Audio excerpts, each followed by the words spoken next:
The American Revolutionary War began as the American colonies sought to detach from England and its oppressive monarchy. Though many reasons are cited for the revolution, one in particular sticks out as a prime cause. That King George III of England outlawed the interest-free, independent currency the colonies were producing themselves, in turn forcing them to borrow money from the Central Bank of England, immediately creating economic hardship and despair. In the words of Peter Cooper, former vice president of the New York Board of Currency, after Franklin had explained to the British government as the real cause of prosperity, they immediately passed laws forbidding the payment of taxes in that money. This produced such great inconvenience and misery to the people that it was the principal cause of the Revolution. In 1783, America won its independence from England.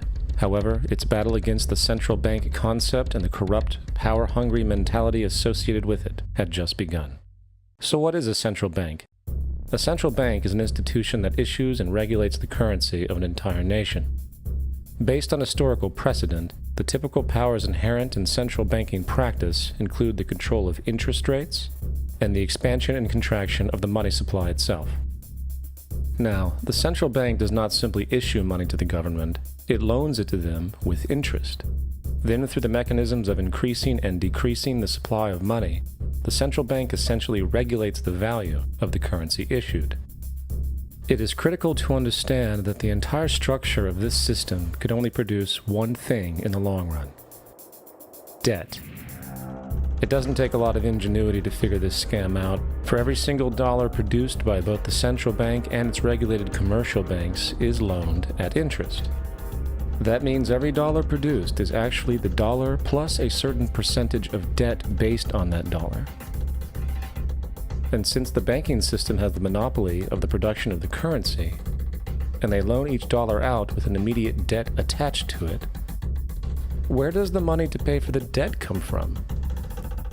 It can only come from the banks again, which means the banking system has to perpetually increase its money supply to temporarily cover the outstanding debt created, which, in turn, since that new money is loaned out at interest as well, creates even more debt. The end result of this system is essentially slavery, for it is technically impossible for the government and thus the public to ever come out of the self-generating debt.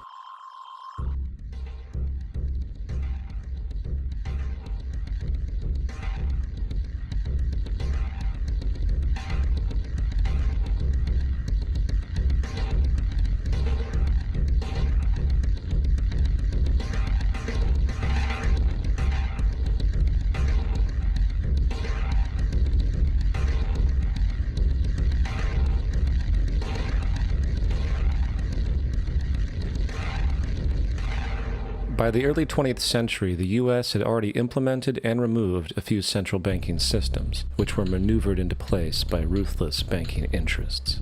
At this time, the dominant families in the banking and business world were the Rockefellers, the Morgans, the Warburgs, the Rothschilds. And in the early 1900s, they sought to push, once again, legislation to create another central bank. However, they knew the government and public were very weary of such an institution, so they needed to create an incident to affect public opinion. So J.P. Morgan, publicly considered a financial luminary at the time, exploited his mass influence by reportedly creating rumors that prominent banks in New York were insolvent or bankrupt. Morgan knew this would trigger mass hysteria and a systemic crisis, and it did. The public, in fear of losing their deposits, immediately began mass withdrawals. Consequently, the banks were forced to call in their loans, causing the recipients to sell their property, and thus a spiral of bankruptcies, repossessions, and turmoil emerged. Putting the pieces together years later, Congressman Charles Lindbergh wrote, "The King bankers put in motion in 1907 a great scheme. They had gambled and speculated on Wall Street until so many watered stocks and bonds had been manufactured. The King bankers knew the condition and informed the favorite of their friends what was to come. There was to be a panic in the fall of 1907, and it would be advertised as the result of our bad banking and currency laws." The Panic of 1907 led to a congressional investigation headed by Senator Nelson Aldrich, who had intimate ties to the financial powers and later became part of the Rockefeller family through marriage. The commission led by Aldrich recommended a central bank should be implemented so a panic like 1907 could never happen again. This was the spark that the bankers needed to initiate their plan. And in 1910, a secret meeting was held at a J.P. Morgan estate on Jekyll Island off the coast of Georgia. It was there that the central banking bill called the Federal Reserve Act was written. This legislation was written by bankers, not lawmakers. This meeting was so secretive, so concealed from government and public knowledge, that most of the figures who attended disguised their names when en route to the island. And after this bill was constructed, it was then handed over to their political frontman, Senator Nelson Aldrich, to push through Congress. And in 1913, with heavy political sponsorship by the bankers, Woodrow Wilson became president, having already agreed to sign the Federal Reserve Act in exchange for campaign support. And a few days before Christmas, when much of Congress was at home with their families, the Federal Reserve Act was voted in, and Wilson in turn made it law. The night before its passage, Congressman Charles Lindbergh pleaded, "This act establishes the most gigantic trust on earth. When the President signs this act, the invisible government by the money power will be legalized." Now, the public was told that the Federal Reserve System was an economic stabilizer, and inflation and economic crises were a thing of the past. Well, as history has shown, nothing was further from the truth. The fact is, the bankers now had a streamlined machine for economic manipulation. It's alive! It's alive! It's alive! For example, from 1914 to 1919, the Fed substantially increased the money supply, resulting in extensive loans to small banks and the public. Then, in 1920, the Fed deliberately contracted credit in an extreme way, thus resulting in banks having to call in large numbers of loans, and, just like 1907, bank runs, bankruptcy, and systemic collapse occurred. Numerous competitive banks outside of the Federal Reserve System collapsed, further consolidating the monopoly of the money trust cartel. Privy to this scheme, Congressman Lindbergh pronounced, "Under the Federal Reserve Act, panics are scientifically created. The present panic is the first scientifically created one, worked out as we figure a mathematical equation." However, the panic of 1920 was just a warm-up. From 1921 to 1929, the Fed again increased the money supply, resulting once again in extensive loans to the public and banks. There was also a fairly new type of loan in the stock market, the broker call loan. Very simply, this loan allowed an investor to put down only a fraction of the stock's value, with the rest being loaned from the broker. This method was very popular in the roaring 1920s as everyone seemed to be making money in the market. However, there was a catch to this loan. It could be called in at any time and had to be paid within 24 hours. And the typical result was the selling of the stock purchased with that loan. So, a few months before October in 1929, J.D. Rockefeller, Bernard Baruch, and many other insiders quietly exited the market, knowing the bubble created was about to burst. Then, on October 24, 1929, the financiers who furnished the call loans started calling them in masse. This sparked an instantaneous massive sell-off in the already inflated market, as sell orders and margin calls were systemically triggered. That then led to mass bank runs, eventually collapsing thousands of banks, enabling the large banks to buy up the now failed banks at a discount. But it didn't stop there.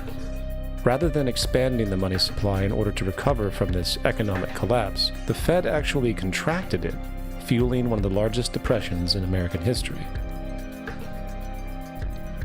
Outraged, Congressman Louis McFadden, then chairman of the House Banking Committee, filed a petition for impeachment against the Federal Reserve Board, stating, "Mr. Chairman, we have in this country one of the most corrupt institutions the world has ever known. I refer to the Federal Reserve Board and the Federal Reserve Banks. This evil institution has impoverished and ruined the people of the United States and has practically bankrupted our government. It has done this through the defects of the law under which it operates, through the maladministration of that law by the Federal Reserve Board, and through the corrupt practices of the moneyed vultures who control it." Now, having reduced the society to squalor, it was then decided that the gold standard should be removed. In order to do this, they needed to acquire the remaining gold in the system. So, under the pretense of helping to end the Depression, came the 1933 gold seizure. Under the threat of imprisonment for 10 years, everyone in America was required to turn in all gold bullion to the Treasury, essentially robbing the public of what little wealth they had left. And at the end of 1933, the gold standard was abolished. If you look at a dollar bill before 1933, it says it is redeemable in gold. If you look at the dollar bill today, it says it is legal tender, which means it is backed by absolutely nothing. The only thing that gives our money value is the public faith and how much of it is in circulation. Therefore, the power to regulate the money supply is also the power to regulate its value, which is also the power to manipulate and control entire economies.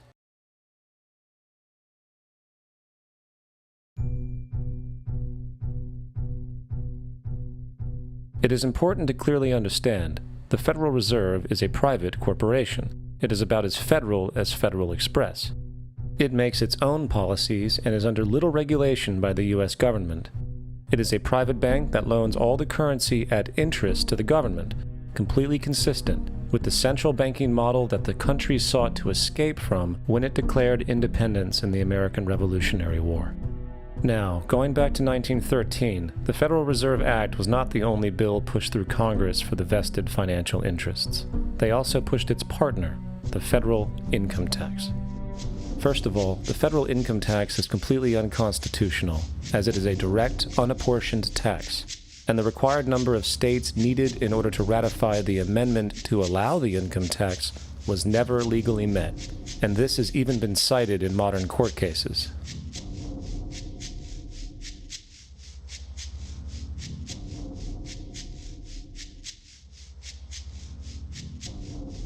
Second, at the present day, roughly 25% of the average worker's income is taken from them via this tax. That means you work 3 months out of the year to fulfill this tax obligation. And where does that money go? According to the Grace Commission report of the 1980s, 100% of what is collected is absorbed solely by interest on the federal debt and by federal government contributions to transfer payments. In other words, all individual income tax revenues are gone before 1 nickel is spent on the services which taxpayers expect from their government. Today, the money Americans make working 3 months out of the year goes almost entirely to the interest fees charged for the debt-based fiat currency. The fact is, the federal income tax exists to feed the Federal Reserve federal government money machine, making sure the interest payments are always there. And third, even with the government claim as to the legality of the income tax, there is still evidently no statute, no law in existence that requires you to pay this tax. I really expected that, of course, there's a law that you can point to in the law book, the code, that requires you to file a tax return. Of course there is. I was at that point where I couldn't find the statute that clearly made a person liable, at least not me and most people I know.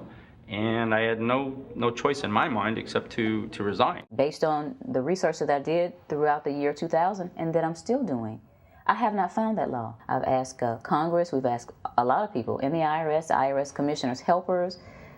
They can't answer, because if they answer, the American people are going to know that this whole thing is a fraud. I haven't filed an federal income tax return since I left. I have not filed a tax return since 1999. Now, the control of the economy and the manipulation of society for the vested financial powers is only a part of the game being played. Another level is the business of war. Since the inception of the Federal Reserve in 1913, a number of large and small wars have commenced. The 3 most pronounced might be World War I, World War II, and Vietnam. World War I. In 1914, European wars broke out centered around England and Germany. The American public wanted nothing to do with the war. In turn, President Woodrow Wilson publicly declared neutrality. However, under the surface, evidence now shows that the financial powers behind the administration were looking for any excuse it could to enter it. It is important to understand that one of the most lucrative things that can happen for the bankers is war, for it forces the country to borrow even more money at interest, not to mention the profits generated through the financing of military production. In the words of 2-time Congressional Medal of Honor winner Smedley D. Butler, war is a racket. It always has been. It is possibly the oldest, easily the most profitable, surely the most vicious. It is the only one international in scope, and it is the only one in which the profits are reckoned in dollars and the losses in lives. Woodrow Wilson's top advisor and mentor was Colonel Edward House, a man found to have intimate connections with the financial interests of the time. In a conversation with Colonel House, Wilson's advisor, and Sir Edward Grey, the Foreign Secretary of England, regarding America and the war, Grey inquired, "What will America do if Germans sink an ocean liner with American passengers on board?"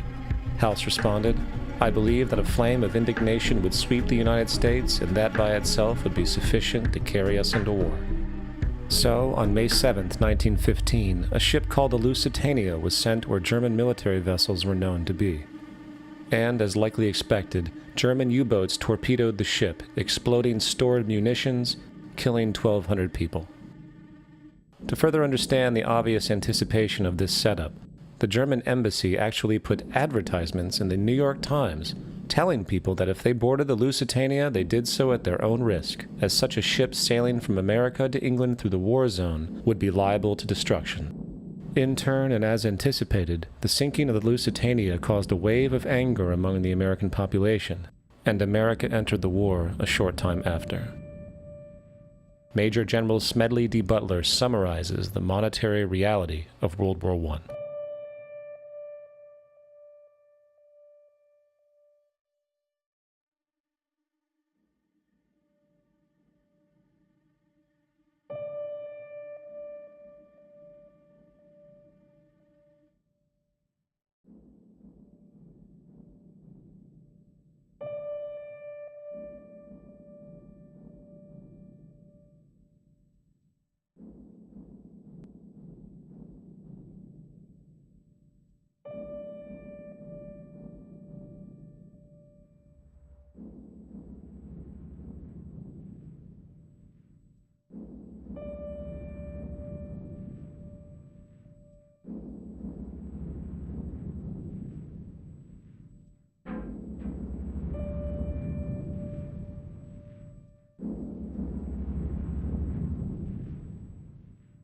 World War II. On December 7, 1941, Japan attacked the American fleet at Pearl Harbor, triggering U.S. entry into that war. President Franklin D. Roosevelt declared the attack was a day that will live in infamy. A day of infamy indeed, but not because of the alleged surprise attack on Pearl Harbor. After 60 years of surfacing information, it is now clear that not only was the attack known well in advance, it was outright wanted and provoked. In a journal entry by Roosevelt's Secretary of War Henry Stimson, dated November 25, 1941, he documented a conversation he had with Roosevelt. The question was how we should maneuver them into firing the first shot. And in congressional testimony later, he added, "It was desirable to make sure the Japanese be the ones to do this so that there should remain no doubt as to who were the aggressors." In the months leading up to the attack on Pearl Harbor, Roosevelt had done almost everything in his power to anger the Japanese, showing a posture of aggression. He halted all of Japan's imports of American petroleum. He froze all Japanese assets in the United States. He made public loans to nationalist China and supplied military aid to the British, both enemies of Japan in the war, which, by the way, was in complete violation of international war rules. And, with numerous Japanese codes broken in advance, revealing the plan to attack, on December 7, 1941, Japan was allowed to attack Pearl Harbor, killing 2,400 soldiers. Before Pearl Harbor, 83% of the American public wanted nothing to do with the war. After Pearl Harbor, 1 million men volunteered. It is important to note, Nazi Germany's war effort was largely supported by two organizations, one of which was called IG Farben. IG Farben produced 84% of Germany's explosives. One of the unspoken partners of IG Farben was J.D. Rockefeller's Standard Oil Company in America. In fact, the German Air Force could not operate without a special additive patented by Rockefeller's Standard Oil. The drastic bombing of London by Nazi Germany, for example, was made possible by a $20 million sale of fuel to IG Farben by the Rockefellers' Standard Oil Company. This is just one small point on the topic of how American business funded both sides of World War II. One other treasonous organization worth mentioning is the Union Banking Corporation of New York City. Not only did they finance numerous aspects of Hitler's rise to power, along with actual materials during the war, It was also a Nazi money laundering bank, which was eventually exposed for having millions of dollars of Nazi money in its vaults.